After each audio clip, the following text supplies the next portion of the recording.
Polícia Federal ainda não recebeu imagens do ataque a Moraes em Roma. Volta aqui para mim, ô Felipe Dilon. Eu acho que todo esse episódio é lamentável pela proporção, né? E eu acho que toda essa perseguição, esse excesso aí que aconteceu por causa desse incidente no aeroporto, é o que faz esses políticos, na verdade, morrerem de medo, né? Por isso que eles se encontram na cobertura do Tivoli lá em Lisboa, em Nova York, porque em qualquer outro lugar do Brasil eles sofrem esse tipo de abuso. É tão grande que diz que tem um aeroporto clandestino em Brasília que tem quase 1.000 jatinhos que vão para um lado e para o outro e tal, justamente porque esses políticos detestam se encontrar com o povo, né? Diferente dos políticos da gestão passada, que eram elogiados no aeroporto, aplaudidos em restaurante, etc. Esses são vaiados, xingados, e evidentemente eles não estão gostando. E aí o Alexandre de Moraes parece que pegou esse caso aí emblemático para militar em cima disso, no momento onde a gente viu, numa semana, quer dizer, tivemos esse episódio aí, que é lamentável, né, a perseguição, mandar a Polícia Federal atrás de um crime de gritar e chamar alguém. Imagina, nós que somos mulheres, todo mundo que nos chamasse de alguma coisa que a gente não gostasse, viesse a polícia, ia ser o máximo, né? Mas não é o que acontece. Então, assim, um crime bobo, né? Não quer dizer, no máximo, um empurrão, não é nenhuma lesão física. E aí envolve Polícia Federal, Rosa Weber da despacho, tudo isso acontece. E aí, pior de tudo, vai o nosso excelentíssimo descondenado para dizer para o chanceler alemão que o cara tem que ser demitido da empresa dele, na Alemanha, porque ele xingou o Alexandre de Moraes.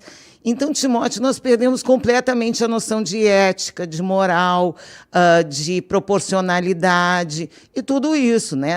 Em 6 meses desse desgoverno e desde 6 meses que agora a ditadura se instalou nesse país, então é ótimo, né? Porque é melhor quem dizer, quer dizer, quem é os irmãos Joesley Batista envolvidos em grandes casos de corrupção jantando com Barroso? Mas, o Barroso defendeu aquele outro que era assassino de 4.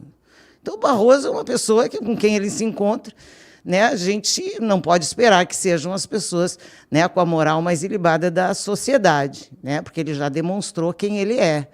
Ele é um militante partidário que faz um trabalho horroroso, que disse uma coisa péssima que foi repetida pelo presidente agora, semana passada, dizendo que os bolsonaristas têm que ser extirpados. Então, nós temos um país reclamando, né, da cultura do ódio que a gente só viu ser disparada contra a direita até hoje. Então, eles destilam ódio, são como cobras cheias de veneno o tempo todo, em todas as ocasiões, para agredir aqueles brasileiros de bem. Seja tomando a sua arma, seja tomando seu dinheiro com impostos, seja tomando seu dinheiro ali no litro de gasolina que você abastece todo dia, eles estão aí para acabar com a nossa liberdade. Está cada dia mais claro. E aí tem que fazer conchavo lá na cobertura do Tivoli de Lisboa, né? Porque essa galera esbanja, não está nem aí, esses Wesley Batista que é milionário, e aí acha que podem comprar todo mundo, que podem fazer isso, e cada dia está mais claro, né, que o nosso STF ele não passa mesmo de um grande escritório de advocacia. Tá aí, ó, imagens para quem nos acompanha no vídeo, você que nos ouve na FM. Tá aí o cidadão lá do lado do DJ, lá, os irmãos Batista, junto com o ministro Barroso. Absurdo, né, Tati? Depois de tudo que esse cara fez, participa de um evento político, faz uma declaração absurda daquela, não perde o cargo, ainda não perdeu o cargo, espero que e ainda diz que vai ser o futuro presidente do STF. E vai ser em setembro, no dia 29, assume como presidente da Suprema Corte Brasileira. Hein, Tati? É pra gente ficar louco, né? Pois é, mas a gente não foi nossos presidentes até agora. Vamos lá, gente. A gente teve a Carmen Lúcia, que foi a pessoa que disse que censura pode só por hoje. Só por hoje pode. A gente está tendo a Rosa Weber, que manda a Polícia Federal fazer uma batida na casa de uma família porque xingou um outro ministro no aeroporto. A gente teve... Quem mais? O Dias Toffoli, quem não lembra, o amigo do meu pai, a primeira grande censura desse país aconteceu com Toffoli. Quer dizer, todos os militantes, todos os advogados do PT, todos ali numa missão. Nós temos um Supremo Tribunal Federal que é a parte jurídica para dar, como chama, legalidade, entre aspas, a todas as ações do PT. Ponto. É isso que é a nossa Suprema Corte hoje, na minha opinião. Olha, o governador promete apuração de morte de criança baleada enquanto brincava em Salvador. Nós falamos ontem, né? Olha, essa coisa da violência em Lauro de Freitas, e é uma violência que só aumentou, né? Como eu disse, tem vias muito lindas lá na cidade, mas eu mudei para Lauro de Freitas em 1995. Então, assim, quando eu vim para a Bahia, o primeiro lugar que eu morei, a fábrica foi lá em Lauro de Freitas. E lá já diziam, você não atravessa a rua, porque ali em Portão, se entrar em Portão, já vai ser assaltado, já vai ser... E só piorou, né? Só piorou. Então, e as crianças, nesse momento dessa guerra de tráfico, e mesmo no tráfico, são bucha de canhão, né, Timóteo? Quem é que leva e traz? Exatamente. Quem é que faz e não faz? Então, vem essa conversinha, a polícia matou uma criança... péssimo, né? Primeiro ninguém sabe se foi a polícia e depois eles não sabem se a criança não foi jogada ali no meio do tiroteio justamente para fazer bucha de canhão. Então, assim, a violência na Bahia só vai escalonar, está chegando em todo mundo, ainda estão vendo na periferia, daqui a pouco vai ter criança baleada na elite de Salvador, e aí vamos ver se vão acordar, porque assim a gente tem o dobro, eu acho, ou o triplo das mortes por habitante de outros estados do Brasil. Então, não é que o Brasil está ruim. Vamos entender bem que quem está muito ruim é a Bahia. O Brasil não está ruim. Vários lugares diminuíram a sua criminalidade. O próprio Brasil diminuiu a criminalidade de 2021 para 2022, dentro do governo Bolsonaro. Vamos ver agora com o governo Lula. Mas, assim, o que a gente está vendo é que em Salvador não tem governo certo. Está destruída a segurança pública em Salvador. E a gente tem dito isso, já tem um ano que eu estou sentado nessa bancada, e a gente vem dizendo isso. E a gente só ouve desculpa esfarrapada, um botando a culpa no outro, no governo anterior, e mais não sei quem. Nós chegamos a chamar o ministro da Justiça, na época, aqui para conversar conosco, que disse que a Bahia nem projeto tem para pegar a verba liberada de recursos pelo governo federal. Nem projeto não tinha. Foi o que o então ministro da Justiça, Anderson Torres, disse para nós aqui no ar. Então, o governador só faz promessa, esse governador, até agora, não mostrou a que veio. Essa que é a verdade. Ele está mantendo projetos que já tinha, e como na segurança pública não tinha projeto nenhum, então, continua não tendo. É isso. Todo mundo, Tati, tem liberdade total para falar, todos têm liberdade. Agora, é um absurdo o cara querendo, porque ficou revoltado com a fala de um indivíduo que pertence aqui à bancada, à mesa, está querendo atacar a Brado Rádio com mentira. Com besteira, falando que a gente recebe dinheiro do PT. Ô, Tati, em algum dia aqui eu disse pra você, eu te censurei, falei, não fala isso, Tati, do PT, não fala isso do governador. Eu falei alguma vez pra você isso, Tati? Nunca. Nenhuma das vezes. Esse aqui é um lugar da liberdade, nós temos dito isso. Infelizmente, no nosso país, os veículos de comunicação estão ficando cada dia mais dependentes de patrocínios de dinheiro público. E o correto é que, se o dinheiro público é público, ele tem que ir para todas as linhas de pensamento, não só para quem pensa igual a mim, mas para todos. A gente viu aí, quem quiser olhar nas minhas redes, tem ali o comparativo de quanto que o governo gastou no ano passado e nesse ano com os respectivos veículos de comunicação. E quando você vê um descompasso imenso, como o que está acontecendo nesse momento com a verba pública e, por exemplo, a principal emissora de televisão, você vê que ela está levando sozinha quase, sei lá, quantos por cento da verba, mais de 50%. E isso não está correto. Então, acho que o governo da Bahia, quem cuida da comunicação, tem feito até um excelente trabalho no sentido de distribuir a verba também entre os diferentes veículos para que o pensamento diferente possa existir. Então, eu acho que não tem nada de errado. É muito difícil colocar um canal de rádio ou de internet em pé, muito difícil. A gente está vendo grandes grupos de muitos anos com dificuldades enormes aí financeiras, e é só a gente ver o que aconteceu a nível de prejuízo com as redes de televisão, principalmente essa grande, nos últimos 4 anos. Né? Bem disse a Fernanda Montenegro, foi o caos para a Globo, porque perdeu quase mais da metade do que costumava ganhar por ano só de anúncio público. Então, assim, essa é uma questão complexa. A verdade é que aqui aqui nessa rádio, nesse horário, que é o que a gente vem aqui, nós não temos nenhum tipo de restrição e estamos aqui não é também para criticar nem atacar ninguém, isso fique também claro, porque aqui nós estamos discutindo no âmbito das ideias, do comportamento, da economia, da melhora da vida de cada cidadão. Então, aqui não tem defender um discurso ou outro, defender uma pessoa ou outra. E também essa rádio não é conhecida por ser uma rádio de denuncismo. Aqui não se faz denuncismo. Exatamente. Nunca. O que a gente faz aqui é comentar uma notícia, comentar um fato e dar uma opinião, às vezes, diferente da mídia tradicional sobre o mesmo fato.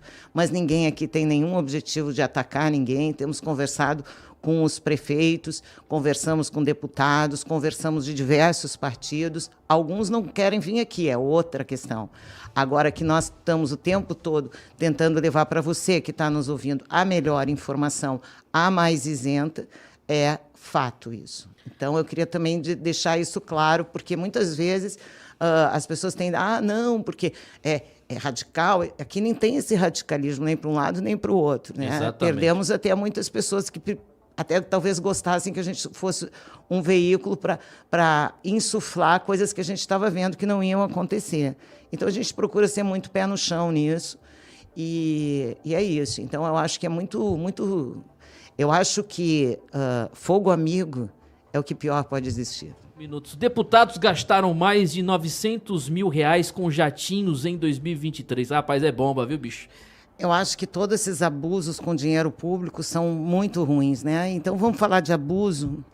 Como está tendo muito abuso, seja do Poder Legislativo, seja do Judiciário, seja do Executivo, e seja na gestão, a gente veio até dezembro de 2022 arrecadando mais do que gastava, ou seja, fazendo superávit. Isso é fundamental para diminuir, por exemplo, o juro. E aí, o que aconteceu de janeiro até agora?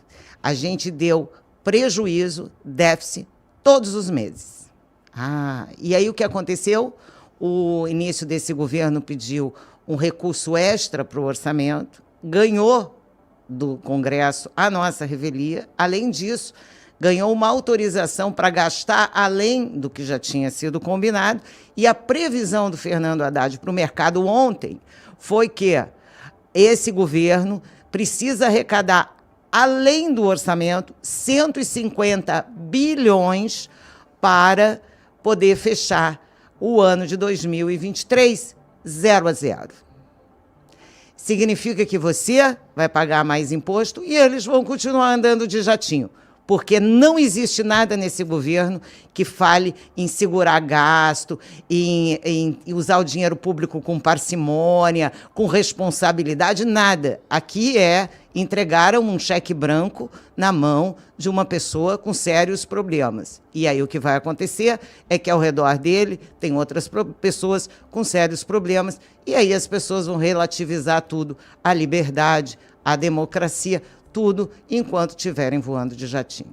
Do trânsito, eu fiquei... Lembra daquilo, Vanessa? Eu fiz o boicote, até hoje eu faço, agora não sei se todo mundo faz, né? Agora, existe mesmo essa questão lá nos Estados Unidos, há muito tempo acontece, e nós temos o resultado com a Budweiser, lá que tomou um pau histórico. E a Target, e a Disney, e aí podemos ter várias. Eu acho que o boicote tem uma marca de café que eu também não compro. Não sei se tu compra, mas eu não compro. Então, assim, tem várias, né, coisas que a gente fica observando, e o boicote do consumidor é a nossa única arma, na verdade, né? E ela está funcionando bem, né? Olha aí o prejuízo da Magazine Luiza. Olha aí o prejuízo de algumas empresas dessas aí que militantemente trouxeram esse estado deplorável econômico de volta para o Brasil. Não são das mais confortáveis, e aí a gente tem várias. Nos Estados Unidos está acontecendo direto, a Target teve um cancelamento enorme. É que eles vinham há muitos anos cancelando a gente, né? Na verdade, cancelando as outras empresas, para eles ficarem assim por cima. E agora, com essas agendas, eles estão tendo o boicote do consumidor. É o melhor jeito que nós temos para reagir a esse. Lula é analfabeto e jumento, afirma Bolsonaro em evento. O Bolsonaro chamou o Lula de analfabeto, jumento e entreguista em discurso na Câmara de São Paulo nesta terça, durante evento de filiação do vereador Fernando Holliday ao PL, informa a Folha. Eu concordo com o ex-presidente, até porque todo mundo tem que concordar, afinal de contas, ninguém nunca viu nenhum diploma do Lula, nem de curso básico, nem de curso superior. Então, o fato dele ser um pouco analfabeto é um fato.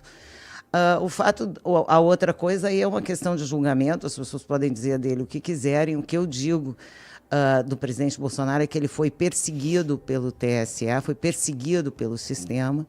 A gente já sabe que os Estados Unidos, o Norte, como ele chama, influenciou diretamente a eleição, influenciou diretamente o resultado, trabalhou efusivamente para que o presidente esse fosse eleito. E isso é um fato, né? Não podemos fugir disso. Por que o pessoal de lá prefere... Porque ele diz que a Amazônia não é nossa. Se alguém defende a nossa pátria, a nossa riqueza, o nosso dinheiro, essa pessoa chama-se Jair Messias Bolsonaro. Trouxe de volta ao brasileiro a sensação de pertencimento ao seu próprio Brasil, que vem na contramão desse discurso globalista de que o mundo é uma coisa só, entidades mandam no bem-estar de todo mundo e tudo isso. Então, ele é um contraponto, ele é um político do ponto de vista mundial que traz isso muito intrinsecamente dentro da postura dele, e é isso mesmo, né? Ao mesmo tempo, a gente vê nos Estados Unidos um presidente cujo irmão do primeiro-ministro de Israel já disse que é demente, né? Quer dizer, o médico chama o Biden de demente. E cá para nós, qualquer pessoa vê. Então, assim, estamos num momento de lideranças muito fracas, né? Todas as lideranças são fracas e esse establishment precisa se unir de alguma forma para se manter no poder. E o Bolsonaro é um contraponto a esse establishment. Ele foi... E ele está inelegível porque ele, elegível, pode derrubar com privilégio, com os jatinhos e com os voos aí de uma porção de gente pelo Brasil, almoços, jantares, conferências, drinks em coberturas e tudo isso. Isso tudo foi o que o Bolsonaro sempre combateu, né? Então, por isso que tornaram ele inelegível, está certo. Quanto ao nosso atual presidente, eu vinha no carro pensando, né, que ninguém destila tanto ódio, tanta raiva, tanta vingança, ninguém tem um discurso de ódio tão contundente quanto o dele, né? Diz que até estão chamando uma assessora de imprensa para ajudar ele ali, para colar na Janja, sei lá, de tanto que ele está falando coisas que não deveria falar, ou que só atrapalham e só trazem raiva e desunião para o nosso povo brasileiro. Agora, Deus, até nesse ponto, sabe, Timóteo, Deus é implacável, né? Eu fico pensando, uma pessoa urrando de dor na cabeça do fêmur todos os dias, isso é praticamente divino. Deputado quer exigir exame de drogas para estudantes de universidades estaduais da Bahia. Finalmente, né? Deve exigir para os professores também. É isso que eu ia dizer, acho que os professores é até melhor, né? Ele está sendo criticado, atacado nos veículos de comunicação de imprensa, na imprensa baiana aqui, falando que ele é radical, bolsonarista, extremista. Vamos pensar que as escolas públicas, que são bancadas por nós, pagadores de impostos, então essas escolas públicas estão beneficiando uns brasileiros e não outros. É importante que esses brasileiros que têm acesso a essas universidades públicas tenham um compromisso mínimo com o aprendizado.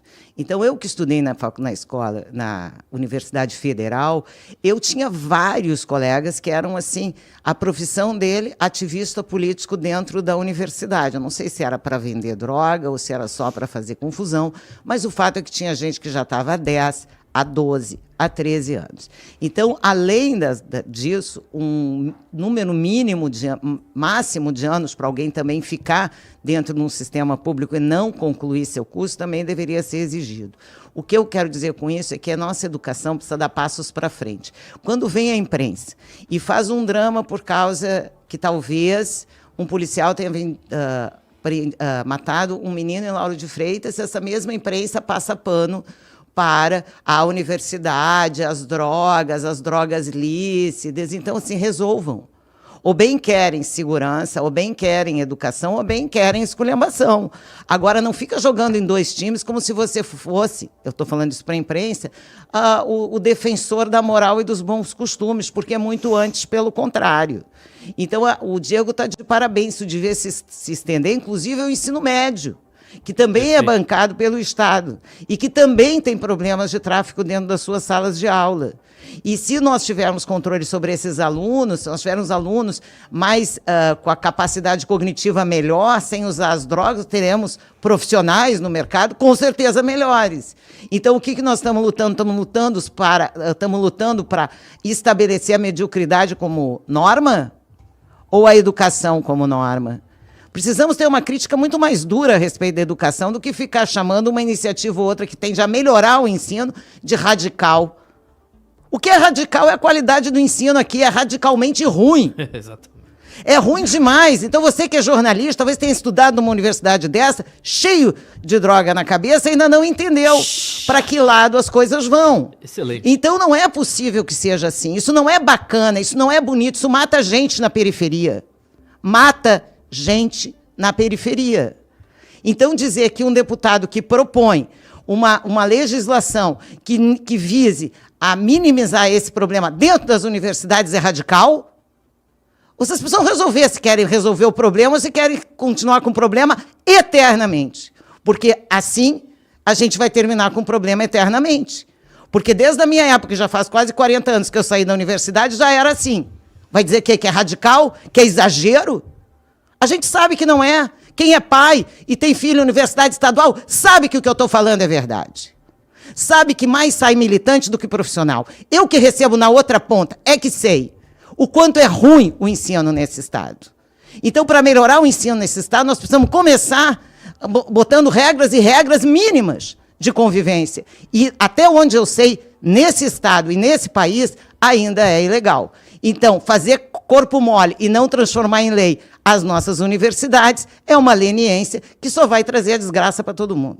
Porque, assim, defina melhorar, William. Melhorar comparado com 2022 ou melhorar o preço dos combustíveis dos últimos 6 meses para os próximos 6? Porque o que a gente está vendo agora é que já piorou, querido. Não tem como melhorar o que já piorou. Quero ver você recuperar o preço da gasolina que a gente tinha em dezembro. Quero ver você recuperar o superávit que a gente tinha em dezembro. Isso que eu quero ver você superar. Não vai superar. Até porque a previsão de todos os economistas, dado que o PIB de maio, você deve estar sabendo, o PIB de maio foi bem mais baixo do que o esperado. E todos os economistas estão dizendo que o terceiro trimestre vai ser pior que o segundo. Então, assim, eu acho que eu estou a fim de apostar com você também. Não tem como a nossa economia melhorar, porque economia é feita de credibilidade. E credibilidade é uma coisa que esse governo não tem. Então, pode ter as instituições passando um pano aqui para Haddad, uma melhorazinha lá, mas o que a gente viu essa semana foi um ativismo judicial em cima do Banco Central, tentando botar o Tribunal de Contas em cima do Roberto Campos. Enquanto o Roberto Campos estiver lá, nós temos, você que está apostando que a economia vai melhorar, tem uma pequena chance de ganhar um almoço no Fazano. Se ele sair, aí pode esquecer, meu filho. Aí pode esquecer que vão para a bancarrota todo mundo. Não tem essa. Qual é o dinheiro da Argentina? Qual é o dinheiro da Venezuela? Qual é o dinheiro de Cuba? A Cuba hoje, depois de toda essa política monetária aí testada, desse socialismo de América Latina, socialismo de pobre, porque socialismo de rico eu já falei que eu também estou dentro, lá na Suécia, na Finlândia, tudo beleza. Agora, esse socialismo de pobre que deixa os burocratas milionários e o povo miserável, esse aí não tem como trazer prosperidade para ninguém. Então, isso não vai acontecer, como nunca aconteceu em lugar nenhum do mundo. Não é que o Brasil vai ser diferente. O Haddad está aplicando uma teoria que ele tem em tese. Papel aceita qualquer coisa, querido. O difícil agora é as pessoas terem vontade de investir, as pessoas terem vontade de gerar emprego, e a gente tem visto que não estão com essa vontade toda, porque o nível de desemprego está aumentando. A quantidade de falência aumentou enormemente durante o governo Lula e não tem agora como é que você vai criar dinheiro na economia. Vai distribuir isso para voar de jatinho, que é o que já está acontecendo. Agora, o político voar de jatinho, querido, não melhora a economia em aspecto nenhum. Robson Conceição tem carro arrombado e itens furtados na Pituba. Ele diz, Salvador tá demais. Não, assim, a gente teve aquele caso que o prefeito comentou conosco aqui, né, daquele tiroteio, daquela situação lá que teve semana passada, e aí a gente teve agora esse assalto a uma turista ali na Vilinha, né, quer dizer, exatamente ali no calçadão. Do ponto de vista do município, não tem muito que se possa fazer, porque o município não tem tamanho para ter uma guarda própria, né? O máximo que o município consegue fazer é exercer seu poder político e pedir para o Estado, que é responsável pela segurança pública de todos os municípios da Bahia, é o Estado, é o seu Jerônimo, é o secretário de Segurança Pública, tomarem uma providência, sim, né? A Praia do Forte é uma gota num oceano. Se a gente vê que a cidade mais violenta do Brasil é Jequié, Pois é. então a gente começa a ficar muito assustado, né? Porque das 20 cidades mais violentas do Brasil, 12 estão na Bahia. Então é isso que eu estou dizendo. Agora vai ser toda hora, todo dia, todo momento, porque vai melhorar? Claro que não. Se tem anos que ninguém faz nada para melhorar, como é que vai melhorar? Então não vai melhorar, só vai piorar. Quanto mais força se dá, e mesmo essa força aí pequena, né, quando vão lá e criticam o tal do projeto do Diego Castro para inibir o consumo de droga aí, tem um discurso velado que acha que é ok essa ação, de uma certa forma, dos traficantes. E é isso que está fomentando a violência no Brasil. Ou você acha mesmo que foi o decreto de arma do Bolsonaro, que o Lula até já revogou? Claro que não, né? O que está aumentando a violência na Bahia é a leniência com crime. E a leniência com crime faz esse tipo de oportunidade. E aí o que tem? Ladrão para todo lado. E o que falta? Emprego para todo lado. E o que é que não vem mais para cá? E não vai vir mais para cá?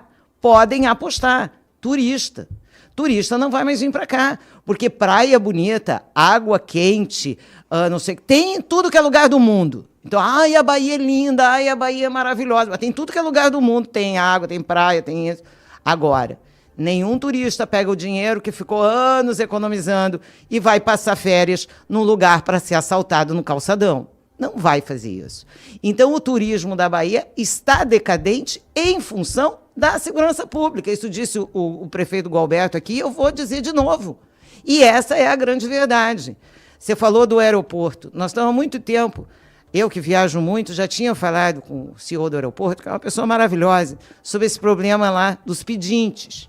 E aí, o que o aeroporto teve que fazer? Teve que contratar uma segurança. Se você for no aeroporto agora, você vai ver. Além de uns cartazes, não dê comida, não dê isso, não dê aquilo, a gente percebe ali uma segurança circulando no aeroporto. Porque o aeroporto estava um lugar de batedor de carteira. Porque você está lá, pega o celular para fazer o check-in, pega outra coisa, deixa a bolsa meio distraída. O que tinha de pedinte no aeroporto era um negócio impressionante. Tanto que a gente falou com o CEO, ele tomou uma providência, melhorou bastante. Mas olha o que é isso. Isso é o que é reflexo da pobreza. Quer dizer, você é um turista, você salta no aeroporto, a primeira visão que você tem é um pedinte. Claro que não vai dar certo isso, né? Não tem como se promover o turismo dessa forma. Então, a irresponsabilidade é de quem fala muito, faz muito outdoor, e toda essa coisa para dizer nada. Inclusive, aquele outdoor, não sei se já tiraram da segurança pública, estamos revolucionando a segurança pública. Até o Neto foi para as redes sociais para dizer, escuta, é palhaçada agora? Fazer outdoor para dizer que está fazendo o que não está fazendo, e a população está vendo que não está fazendo. Então, fica quieto. Quando fizer, faz o outdoor. Agora, fazer o outdoor sem fazer, já chega a ponte, né? Já chega o BRT do subúrbio. Já chega, né? Já basta de muita propaganda para nenhuma execução. O povo é otário, mas não é tanto. Tem uma hora que a ficha vai cair. Então, assim, é deprimente isso que está acontecendo. E a gente está sentindo isso ali, na Praia do Forte. Ali ainda, quando começar, tem um jeito de conter, sabe, Timóteo? Como só tem uma entrada, só tem uma saída, é só botar segurança, câmara em todo lugar. Agora, será que adianta botar segurança e câmara em todo lugar? Ou será que vão pegar o bandido e vão soltar na audiência de custódia também? É um grande problema. Eu falei ontem aqui. Então, o que adianta? O judiciário tem culpa também. Claro que tem culpa. Toda essa leniência é culpa do judiciário. Agora, vão fazer blitz para ver qual é a situação carcerária. Vai fazer blitz em hospital, pô. Para ver quem é que está morrendo na fila da regulação, em vez de querer gastar tempo de direitos humanos para visitar presídio. Que é isso? Esse ministro de Direitos Humanos do Brasil é uma vergonha. Vamos fazer um mutirão carcerário. Pega a ministra da Saúde e vai fazer um mutirão nos hospitais, que tem gente morrendo aí na rua, e ficar preocupado com o cara que está lá enfiado na cadeia, que são muito menos do que deveriam estar. Então, assim, é a total, né, inversão do que importa para a população. É só isso que eu queria dizer. Não tem muito o que dizer sobre esse assunto.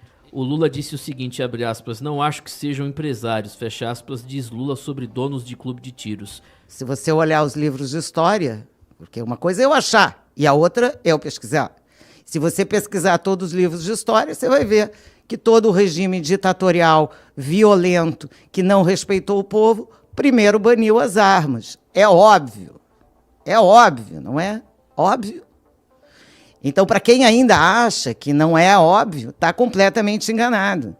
Então, assim, eu sou uma pessoa que meu pai nunca, né? Mas meu tio tinha mania de atirar. Então, a gente, um domingo por mês, a gente ia lá e ele tirava num prato de cerâmica, que saia, dava um tiro no prato. Era a alegria do tio Paulo, adorava isso.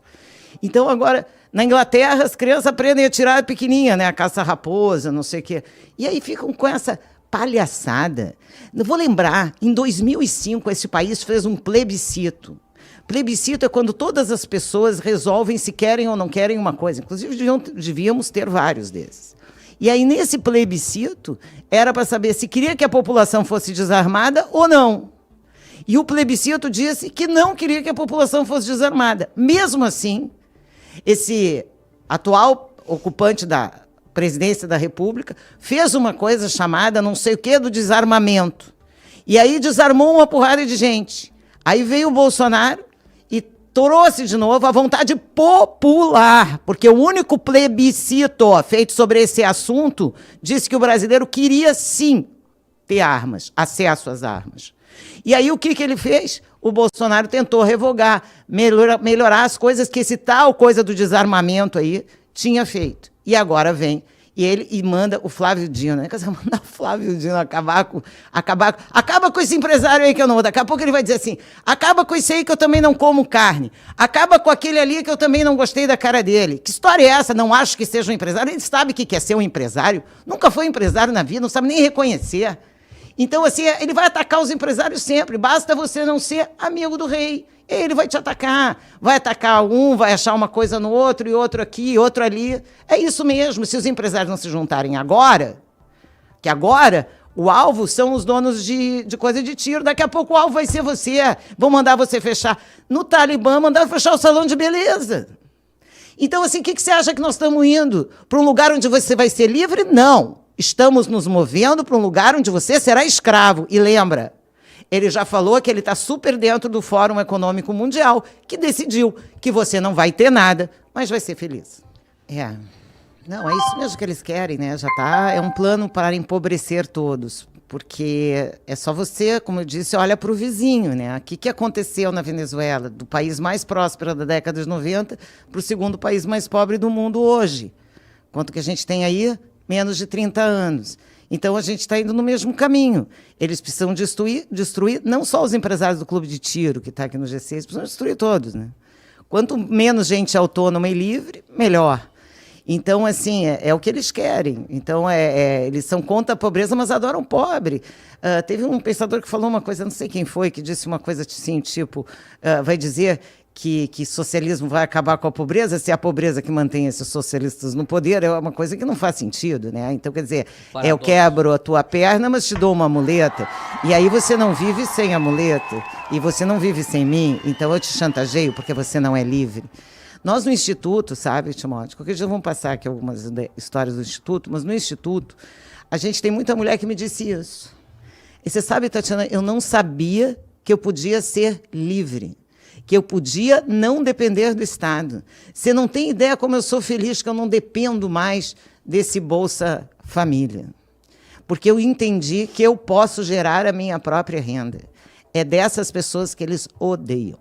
Por isso que os projetos sociais são sempre projetos sociais que não vão para lugar nenhum.